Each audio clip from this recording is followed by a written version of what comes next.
ទៅក្របទៀតមកគូទៀតទៅខាងខេត្តកំពង់សោមរៀបចំឲ្យហើយរៀបស្អែកទៅផ្ញើដាក់ឡានពីព្រលឹមបាទចេញទៅចំណីយើងត្រូវដាក់ក្នុងឡានមួយទៅផ្លូវឆ្ងាយហើយទិញកថតអប់វិញថ្ងៃនេះ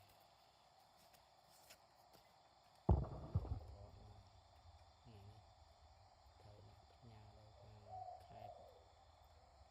កំពង់សោមហើយភ្ញៀវនៅខាងកំពង់សោមចឹងរៀបចំដាក់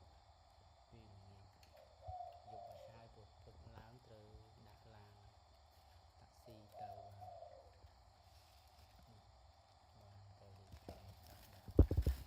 ហើយបាទពូជ1000ពូជរត់ហើយនឹងពូជត្រូលបច្រើនបាទពូជកាយការច្រើនពូជលេងខោពូជ1000ចេញទៅបកគូទៅខាងខេត្តកំពង់សោម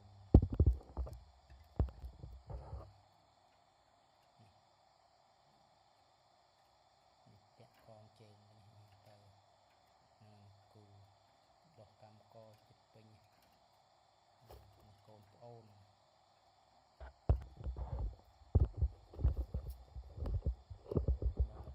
ចំចូលឡានដាក់អត់មានត្រកសារនឹងពេញអត់មានមកទៅអត់តន់ទេដាក់ចូលឡាននៅគ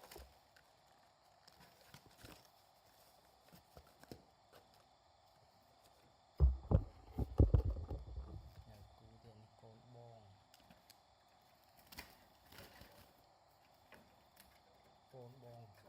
អ៊ំធំមៀតធំអ្នកស្រឡាញ់មៀតត្រូវឲ្យបានលេងក្រោមស្រឡាញ់មៀតត្រូវពាក់កងជើងពណ៌ដូចគ្នាបាទអានេះសម្រាប់ចងខ្សែជើងបាទកាលណាយើងមុនយើងចងជើងយើងចងខ្សែខ្លីសិនណាចងខ្សែខ្លីមកណាត់បែបនេះសិនមកចងជាប់វារយៈ10ថ្ងៃប្រឡែងវាទៅយើងអាចចងខ្សែវែងបានពូគីលអស់បាទឆ្មាពូយើងអាសានេះកូនបងទៅនៅចាស់ថ្មីហេងចូលឡើង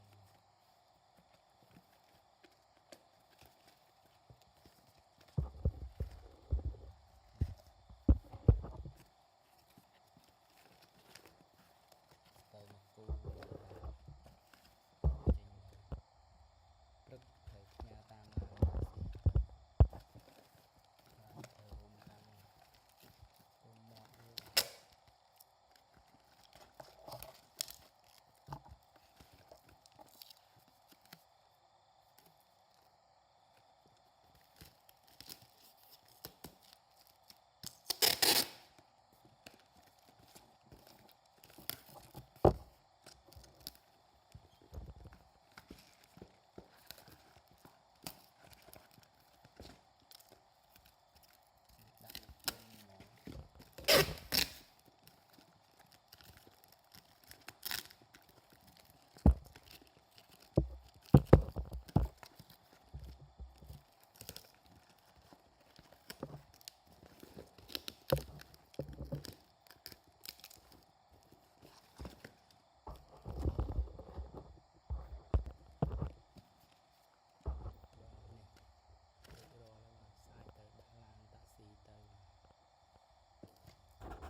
សិនជាបងប្អូនត្រូវការមានលក់បាទកូនលលកកាត់ម៉ាឡេបាទកូនទូកឬកូនខ្ទាវបាទមានលក់បាទសូមទាក់ទងតាមលេខទូរស័ព្ទ0 5